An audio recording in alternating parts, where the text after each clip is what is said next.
how Alfred the Great stopped the Viking conquest. By the year 878, England stood on the brink of collapse.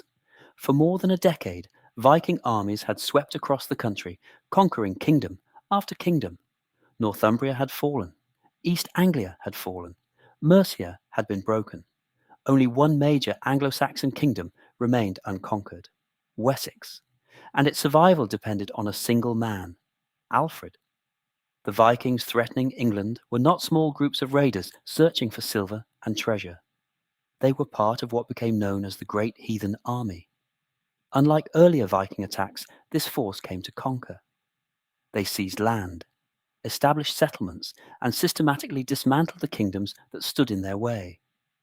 To many people living at the time, it must have seemed inevitable that all of England would eventually fall. Then came the winter of 878. The Viking leader, Guthrum, launched a surprise attack on the royal centre of Chippenham. The assault caught Alfred's kingdom off guard. Many of his followers were scattered. Others submitted to Viking rule. For a brief moment, it appeared that Wessex would become just another conquered kingdom. Alfred was forced to flee. According to later accounts, he found refuge in the marshlands of Athelney. His kingdom was shrinking. His resources were limited. And many believed the struggle was already over. This was Alfred's darkest hour. He was no longer leading armies from a royal hall.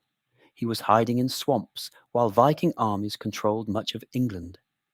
For many rulers, that would have been the end. But Alfred refused to surrender. Instead, he began preparing for a comeback. Messengers were sent across Wessex.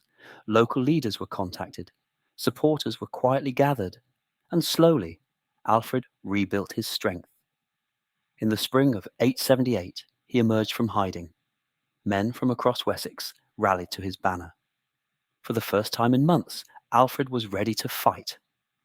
The two armies met at the Battle of Edington. The details of the battle are largely lost to history. But the outcome is clear. Alfred's forces held their ground. The Vikings were defeated. Guthrum retreated to a fortified position where he was eventually forced to negotiate. A peace agreement followed.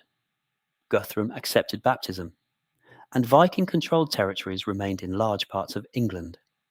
This is where many popular versions of the story get it wrong. Alfred did not drive the Vikings out of England. He did not destroy them, and he did not reconquer the entire country. What he achieved was arguably more impressive. He stopped the conquest. Alfred understood that one victory would not solve the problem. The Vikings had already demonstrated their greatest strengths: speed, mobility, flexibility. If Wessex was going to survive, the kingdom itself had to change, so Alfred began a series of reforms. He created a network of fortified towns known as burhs. These strongholds were strategically positioned across the kingdom. For the first time, communities had nearby protection and organized defenses. If Viking raiders appeared, local forces could respond quickly. The countryside became harder to attack. The Vikings could no longer move as freely as before. Alfred also reorganized military service. Rather than relying on a single army, he developed a system that allowed some men to defend their homes while others remained available for campaigns. Roads were improved. Defenses were strengthened. Communication became faster. The kingdom became more resilient. For the first time, the Vikings faced an enemy that was adapting to their methods. That was Alfred's true victory. Not a single battle, not a single treaty, but the creation of institutions capable of surviving future threats. Over time, those institutions allowed Alfred's successors to push back Viking power and gradually expand their control across England. The foundations of a united English kingdom were laid not by one dramatic victory, but by decades of preparation and adaptation. And that is why history remembers Alfred as Alfred the Great. The lesson remains relevant more than 1,000 years later. Great leaders do not succeed because they win every battle.